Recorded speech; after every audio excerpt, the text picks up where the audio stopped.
களத்தில் நின்று போராடி கடந்த காலத்தில் நாம் எப்படி கோரிக்கை வென்றெடுத்தோமோ அந்த முடிவோடு அந்த வீரத்தோடு களத்தில் நின்று போராடி கோரிக்கையை வென்றெடுப்போம்.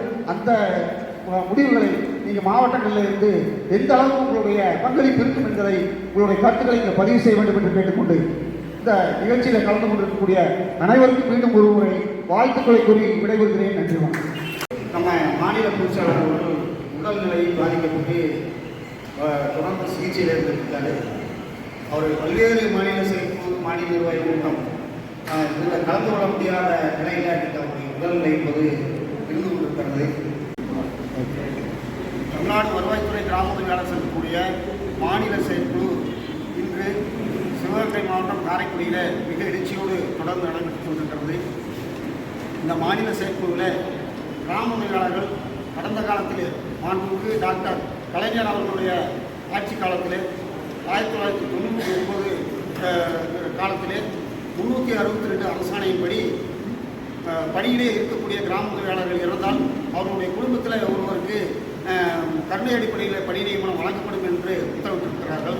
ஆனால் புதிதாக வந்திருக்கக்கூடிய திராவிட மாடல் ஆட்சியிலே அவர் தந்தை போட்ட உத்தரவை ரத்து செய்து 33 அரசாணை என்கிற உத்தரவை இன்றைக்கு அமுல்படுத்தி கிராம உதவியாளருக்கான அந்த கருணை அடிப்படையிலான பணி நியமனம் என்பது பறிக்கப்பட்டிருக்கிறது. அதை எதிர்த்து தொடர்ந்து நம்ம போராட்டங்களை நடத்தியிருக்கிறோம்.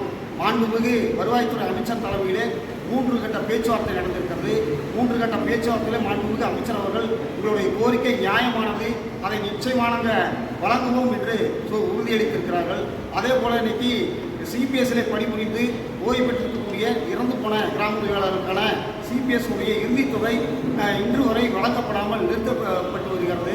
இன்றைக்கி பிற அரசு ஊழியர்களுக்கு 7.2% இன்றைக்கி வட்டி போட்டு இன்றைக்கி ஒன் டைம் செட்டில்மெண்ட் என்கின்ற அடிப்படையில் இன்றைக்கி அந்த இறுதித்தொகை வழங்கப்பட்டு வருகிறது.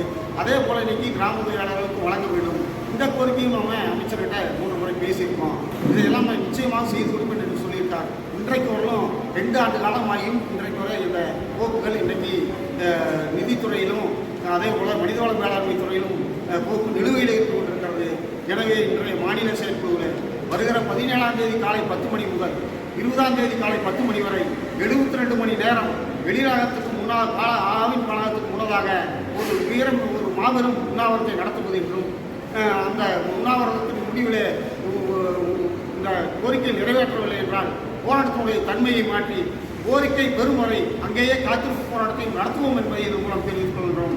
எனவே மாண்புமிகு முதலமைச்சர் அவர்கள் இதை கருத்திலே கொண்டு மாநில நிர்வாகிகள் அழைத்து பேசி உடனடியாக இந்த பிரச்சனைகளுக்கு தீர்வு காண வேண்டும்.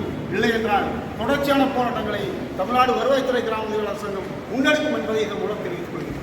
எத்தனை தீர்மானம் சார் நிறைவேற்றிருக்கீங்க? 2 தீர்மானம்.